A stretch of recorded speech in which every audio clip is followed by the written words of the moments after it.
Hello, friends, and welcome to today's episode. David hoped that his father would take in the new girl in his class who felt like a sister. When his father met little Jessica, they found out that they had known each other for a long time. What did my son do? Mr. Jones didn't realize that his voice was getting too loud for the office of the school director. That's right. Today in art class, David cut off a lock of a boy's hair. Now we know that the other kid, Brad, made fun of a girl who had just joined. When David tried to stop Brad from making fun of the girl, the two boys got into a fight. That means it's not all David's fault. The way Mr. Jones talked about him made the principal mad. That doesn't make up for what David did. Brad did punch David, but David was not hurt. He picked carefully how to get back at them. Mr. Jones, don't you see why that's a problem? The proud businessman fell into an awkward silence when he realized he had just been taught a lesson. He thought, what am I going to do with this boy? David had never caused trouble. Friends and family noticed how gentlemanly he was when he was only 2 years old. Of course, David's mother was to thank for everything. I miss you, Rosa. Mr. Jones thought quietly about his biggest love and biggest guilt as he drove David home. Rosa was a great wife and mom, but back then, that wasn't enough for Mr. Jones. Rosa left him because he was always disappointed by how simple she was. She stayed as long as she could in the marriage.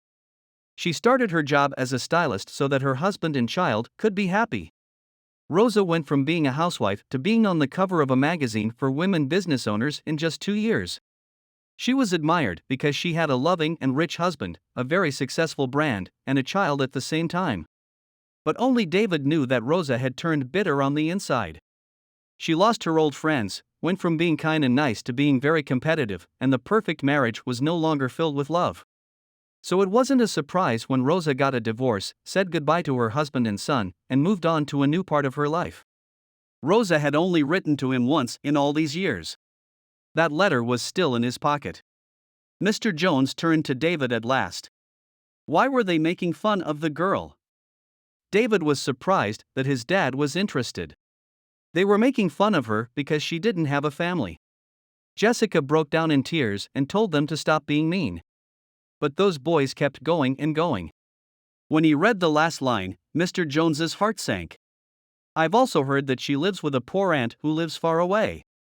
So many days of school are missed because no one would go with her. Only half of the books we need are in her house. She still smiles all the time.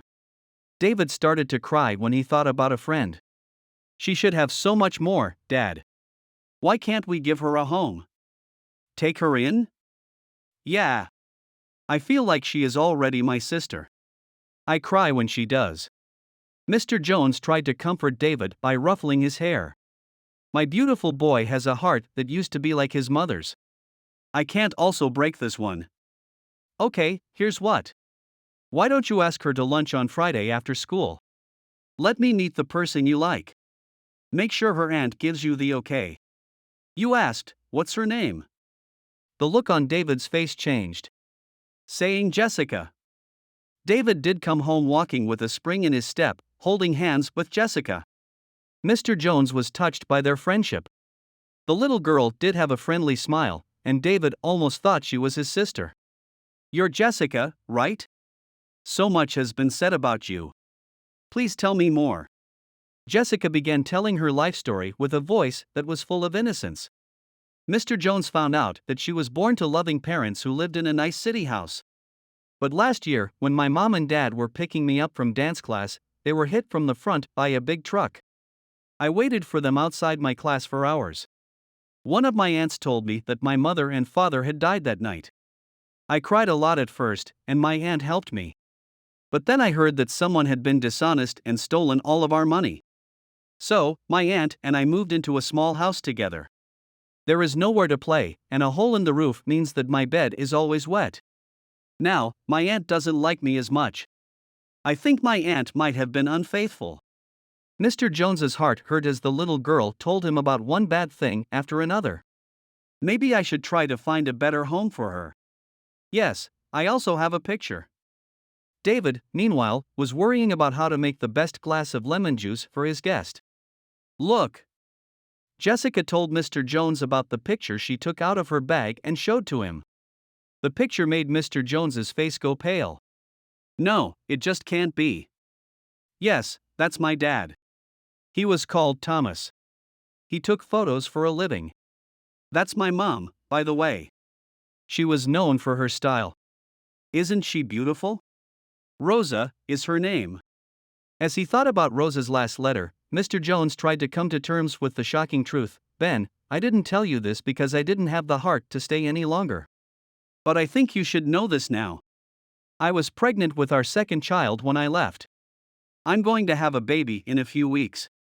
I know it makes you mad that I didn't tell you sooner, but know this, I will love this child as much as you love David. Tell him everything about us when he turns 18. Tell him he has a sister, too. Mr. Jones couldn't believe that the little girl who carefully poured him a glass of lemonade was his own daughter. He talked to his lawyer on the phone. Mr. Jones was determined to find a way to get control of Jessica, so the call lasted a long time. I'm not going to let my beautiful daughter go through any more pain. He called her name, Rosa, and began to cry. Jessica and David ran to their dad and gave him a big hug. That's it for today, friends. Please let us know what you think about this story. Thank you for watching, and we'll see you soon for more amazing stories.